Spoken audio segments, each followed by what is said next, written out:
In the year of 1625, a vessel from distant shores found its mooring in the nascent harbor of Boston. Amidst the clamor of a world still bound by sail and candle, a solitary figure stepped onto the rough-hewn planks. His gaze, sharp and unyielding, swept across the flickering lights of the colonial settlement. This was not merely another pilgrim seeking solace or fortune. He carried with him a different kind of light, a spark of the future in an age of shadows. His name, whispered in the annals of a history yet unwritten, was Nikola Tesla.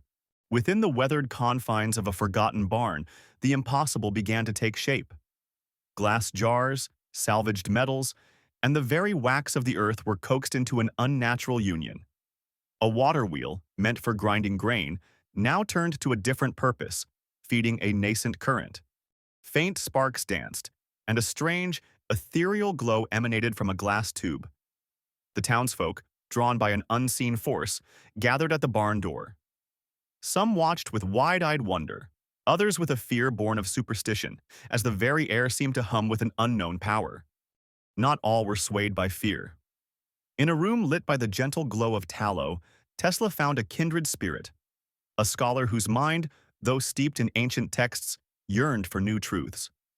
Together, they pored over intricate sketches, diagrams of unseen forces and potential energies. A simple compass, held aloft, danced to an invisible rhythm, a testament to the unseen currents Tesla sought to harness. Here, amidst maps of an old world, the blueprints for a new one were quietly laid. The seeds of a revolution, both scientific and societal, were sown in hushed tones. The time came when the hidden light could no longer be contained. In the muddy square of Boston, before a gathering crowd, Tesla unveiled his creation. A glass tube, once dim, now pulsed with an otherworldly luminescence, casting an ethereal glow upon the faces of onlookers.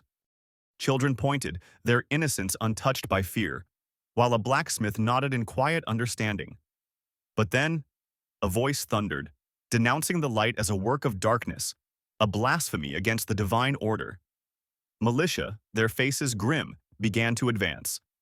Accused of witchcraft, of tampering with forces beyond human comprehension, Tesla stood before stern judges in a dimly lit meetinghouse. He offered not defiance but demonstration, a small motor whirring to life, a testament to pure mechanics. Yet reason was no match for fear. As the verdict loomed, a diversion erupted, a sudden chaos that allowed for escape. Tesla fled, not into the familiar streets, but into the dense, unforgiving embrace of the forest. The wilderness became his sanctuary, a temporary reprieve from a world unready for his gifts. Boston changed, subtly at first, then profoundly. Crude mills began to hum with an unfamiliar energy, and the flickering gaslights of a later century gave way to a brighter, more constant illumination. The city grew, its skyline reaching ever higher, powered by an unseen current. Centuries passed, and the city transformed, a testament to the seeds planted long ago. By a quiet riverbank, an aged figure, his face etched with the wisdom of ages, sketched in a notebook. His vision, once dismissed, had become the very fabric of the future.